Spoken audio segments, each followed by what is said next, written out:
একটু মিষ্টি প্যাকেট আনি পরে দিয়ে সমস্যা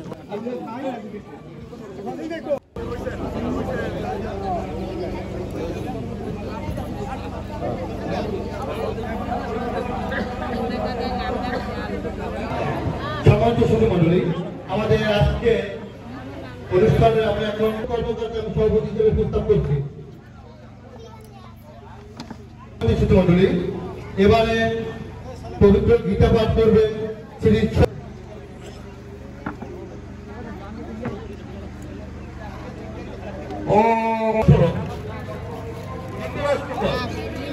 ধর্মক্ষেত্রে ৭১-এর পরাজিত শক্তিরা কান পেতে শোনা যায়, তারা কিন্তু আবার সেই আপনাদের গ্রাস করতে চায়। ডান বামে কান দিয়ে দেখবেন ৭১-এর পরাজিত শক্তিরা আবার সেই সামনে আসতে চায়। এ থেকে আমাদের সাবধান হওয়া লাগবে। আমাদের শ্রদ্ধা বাদল ভাই সে রাজনৈতিক বক্তৃতা দিল, আমি আপনাদের সম্বন্ধে কিছু কথা বলতে চাই। একটা শিশু যখন ভূমিষ্ঠ হয়, ভূমিষ্ঠ হওয়ার পরে সর্বপ্রথম কিন্তু চুল কামাইতে এই নরসুন্দর এদের কাছে যাও, সেই জায়গায় কিন্তু মুসলমান বা হিন্দু বা কে সেটা দেখে কেউ দেখে না। আমার চুলটা কিন্তু আপনার দাদারাই প্রথম কামিয়েছে, সেক্ষেত্রে কেন বিভেদ হবে? এই জায়গায় অনেক আমার কাকারা আছেন, দাদারা আছেন, আমি ছোটবেলায় তারা আমার চুল কামাইছেন। আমি তোমার বাড়ির সন্তান, অনেকে আছে যাদের একটা চুল কেটেছি। এদের অনেক দাদারা আছেন আমার, আমি ছোট সময় আমরা যখন জুতা সেলাই করতাম, আপনারা আমার জুতা সেলাই করে দিয়েছেন, কিন্তু কখন আমি বেয়াদের মতো পাউডার বানিয়ে দিলেন, হাত দিয়ে দিয়ে জুতাটা সেলাই করার। তো আপনাদের এই যে আমার রতনদা আছে, আমার দাদারা আছেন, যে দোবা বলা হয় আর কি বাংলা আমাদের বরিশালের ভাষায়, তার শার্টটা যখন ধরি তাদের কাছ থেকে কিন্তু তাদের কিন্তু অভ্যাস করি। তো এদের ছাড়া একটা সমাজ বিনির্মাণ করা সম্ভব না। আপনাদের কিছু বক্তা বলে গেল যে নিম্ন বর্ণ, নিম্ন শ্রেণী না, আপনারা এই সমাজের সবকিছু। আপনারা নিশ্চয়ই জানেন যে আমেরিকার প্রেসিডেন্ট আব্রাহাম লিঙ্কন সে কি ছিল বলতে পারবেন কেউ? আমেরিকার প্রেসিডেন্ট আব্রাহাম লিঙ্কন সে কিন্তু মুসি ছিল, সে যুদ্ধ সেলাই করত, সেই জায়গা থেকে সে প্রেসিডেন্ট হয়েছে। তো আপনাদেরকে আমাদের নেতা তারেক রহমান একটা শিক্ষায় শিক্ষিত করেছেন যে তোমরা মানুষের কাছে যাও, মানুষের কাছে গিয়ে বিনয়ী হও। যারা তারেক রহমান কিন্তু বিনয়ী মানুষ, তার কাছ থেকে আমরা শিখেছি কিভাবে মানুষের প্রতি বিনয়ী হতে হয়। তো চেষ্টা করি বিনয়ী থাকার জন্য। এই মতবাড়িয়া আপনার আমার সবার।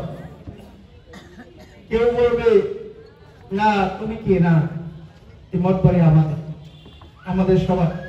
হ্যাঁ, ভুল ত্রুটি থাকতেই পারে আমাদের মধ্যে, আপনাদের মধ্যে, কিন্তু দিন শেষে আমরা সবাই মতবাড়িয়া। তো আমি একটা জিনিস অনুধাবন করলাম যে প্রত্যেক বছর যখন আমরা মুসলমান ঈদ আসে, সবাই কিন্তু একটা উপহার পায়, সবাই বিভিন্ন কাপড় চোপড় দেয় উপহার হিসাবে। যে গরিব মানুষ, যে অনগ্রসর জাতি, অনগ্রসর লোকজন সবাই। কিন্তু আপনাদের তো আসলে এরকম কেউ দেয় না। পূজা আসছে, সৌদিদের মনে চায় যে আমি একটা নতুন কাপড় পরে পূজা মণ্ডপে যাবো, মনে চায় না? মনে চায়। কিন্তু হে আপনাদের পাশে চিন্তা করলাম যে আপনাদের পাশে হয়তো আপনাদের চাওয়া অনেক কিছু আছে, আপনাদের পাওয়ার অনেক কিছু আছে।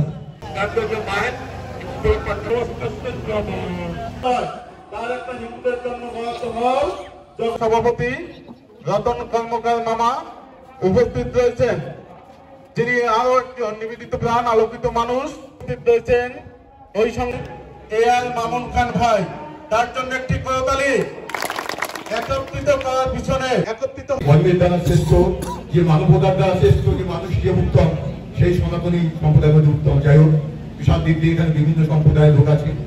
আজকে এখানে আমাদের একজন অতি ভালোবাসার মানুষ, যিনি মঠবাড়িয়ার জাতীয়বাদী রাজনীতির নতুন মুখ হলেও সবার হৃদয়ের মাঝে এমন ভাবে উনি জায়গা করে নিয়েছেন, পুরাতনের চেয়েও সে আমি আজকে সবার থেকে সেই আমাদের সর্বজন ভালোবাসা মানুষ জ্ঞান মানুষ ভাই মঞ্চে উপস্থিত আছেন। মঠবাড়িয়া। আমি বেশি কিছু বক্তব্য দেওয়ার লোকটা বলারও ইচ্ছে না, তবু বলতে হয়।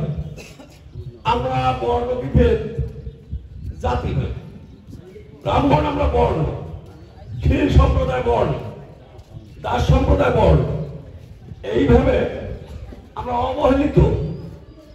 ব্রাহ্মণ বলে সবাই সনাতনী, আমরা কিন্তু সবাই সনাতনী। এর ভিতরে কিছু বর্ণ আছে, যেমন আমরা ব্রাহ্মণ কত ঘর, মঠের এখানে দেখা যায় 65 ঘর। আর আমরা সম্প্রদায় কিন্তু সব সনাতনী। আবার দাস দেখা যায় 25 ঘর, শিল দেখা যায় 200 ঘর। এইভাবে বর্ণ বিভেদ আমরা সবাই তো অতীত বলতে বোঝা যায়, বোঝা যায় পতিতা কি সংখ্যালঘু বলে না একটা কথা, সংখ্যালঘু সংখ্যালঘু। যেমন জিরোরে আর বাকালে থাকি, সেই অবস্থায় আমরা। আমাদেরকে কিন্তু কোন রাজনীতিবিদ বলে না, কোন রাজনীতিবিদ আমাদেরকে ডাকে না। ডাকে এতদিন টিকা রাখছে, কেউ ডাকে না। এই যে মামুন ভাই আমাদের ডাকছে, বর্ণ বিভেদ আমরা খুব ক্ষুদ্র, তাই ডাকছে, আমরা অবহেলিত।